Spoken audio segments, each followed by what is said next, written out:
Hello and welcome to Stories of the Uncharted Territories. Oh, I love that title. I'm Kaki. I'm Kay. And here's another story so far. Yes, very good.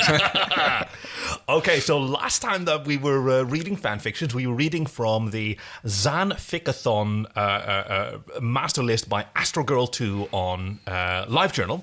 And we read The Thermodynamics of the Soul by Astrogirl2, Solicitude by Zelda, and Pow Wow Taco by Lil Bannock Slave.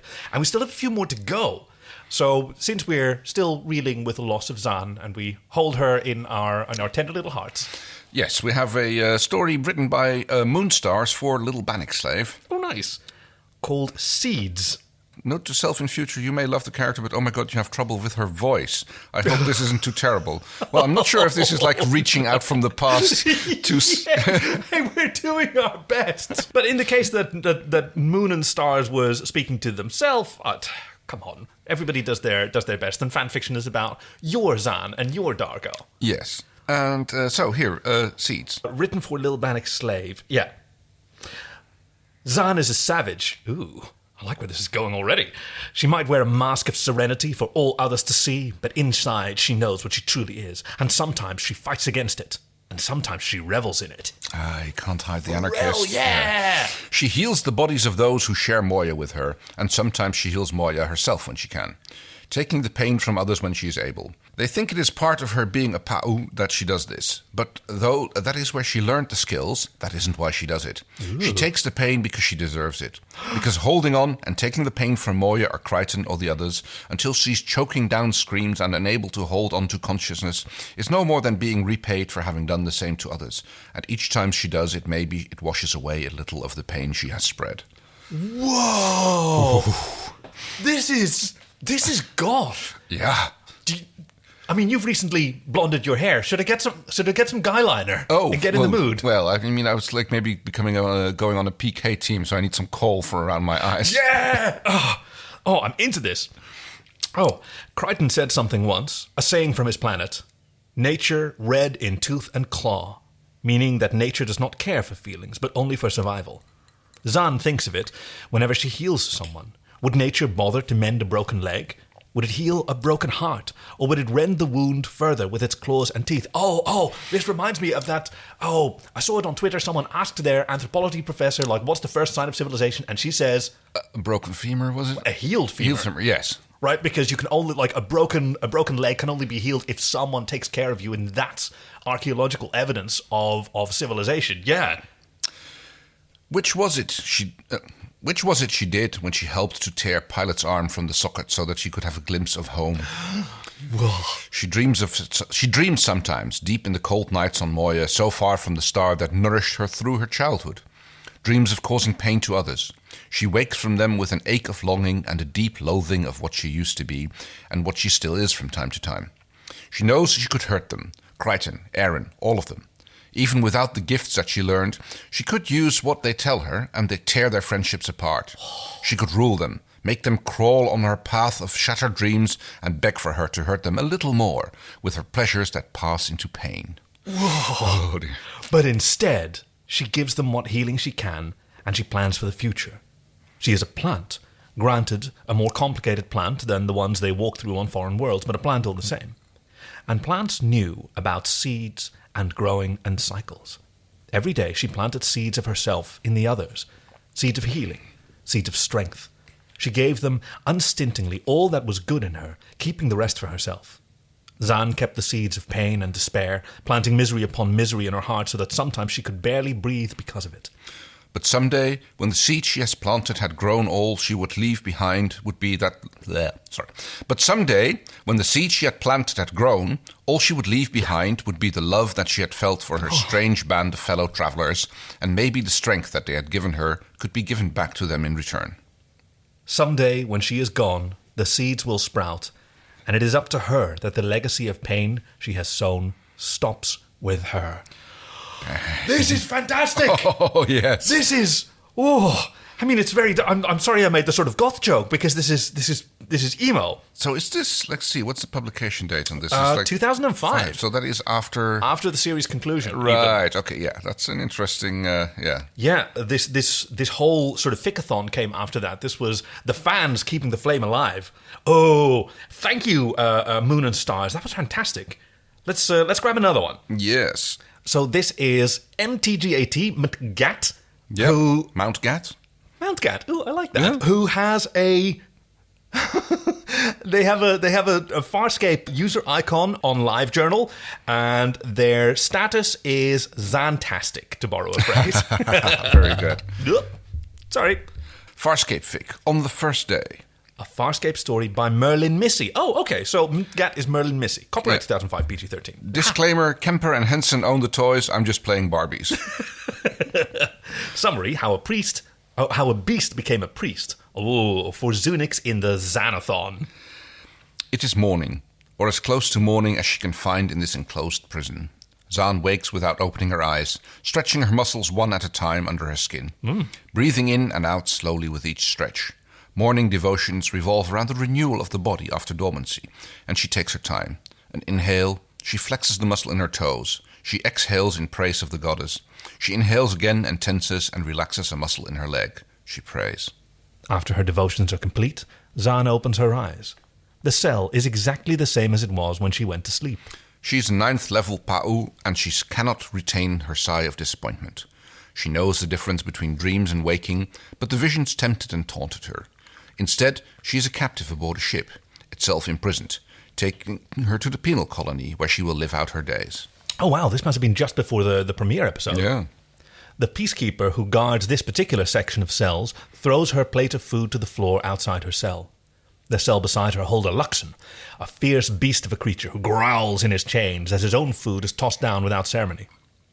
Zhaan waits until the peacekeeper is gone, then approaches the tray. Early in her confinement, she refused food, found it thrust regardless into her body through needles, through tubes down her throat. Zhaan eats her food now, as much as she can make herself swallow. After food, she meditates. There is little enough to do on the ship otherwise. In her last prison, she wove fabric for use as bedding, clothing, whatever the peacekeepers needed. In the prison she is heading towards, there will be the hard labor of moving rocks and soil, and her own private duties of bidding the goddess's grace on those who die from their exertions. This prison has no labor, merely existence, so she is trapped like an insect in sap, neither buzzing in activity, nor feeding a predator to rotate herself back through the cycle of life. She simply is. These are fantastic. Let's see who this is going to be. Zota? Zhaan's eyes are closed in her meditations. Zotoria? She will not stir from this position. She will not extend a single digit, will barely breathe. Where are you hiding, my darling girl? Zhaan becomes the memory. Here, mother. She bursts from her hiding place and dashes on slender legs to where her mother stands in the doorway, plunging her face into the robes at her mother's thighs. A gentle hand smooths the fine white fuzz on her head, sending tendrils of affection into her. She is her mother's Zotoria, her little seedling, and she is loved. How was the day, my child? Father and that... Okay, we're going to have to differentiate, so I'm going to do an extra... Like, imagine her with, like, white pigtails. That's the kind of, like... Right, well, I'm more like a dandelion fluff is more like why I'm picturing it as. Oh, I love that. I love that. Yep. Father and I spent all day in the atrium until he got tired. I think she's got a little adorable... Yeah, she's just blessed the tooth goddess with an offering. Zhaan can feel the warmth of Delvia's 2 suns spilling over her head. Centuries later, the memory still fills her with joy. Are you staying for dinner? No, child. I'm only here to bathe and to change. Evening services. You always have evening services, or morning services. She pulls away from her mother, feeling disappointment cloud over her inner suns. Her mother's gentle azure features draw into concern. It is my calling, my love.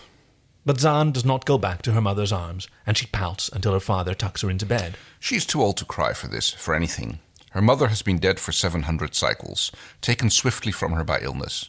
Her memories are full of her father's face, his smile and kindness. His mate worked in the temple, and he in their lovely home open to the air and sky. When her mother was gone, his smiles dwindled and faded by degrees for 100 cycles before they bloomed full upon his face again. No. She has not seen his smile in too many cycles. Will never see it again. Zhaan steadies herself. For an Arn, she focuses on her breathing. Her eyes open to her cell, and she allows this reality also to become part of her, accepts it into her as she might accept the sunlight on a lost world. Broken and angry and lonely beyond all words, she has been cast upon her knees by her jailers once again for fomenting rebellion among her fellow prisoners. The peacekeeper she attempted to seduce for his access codes took his pleasure from her, then informed his superiors of her plans.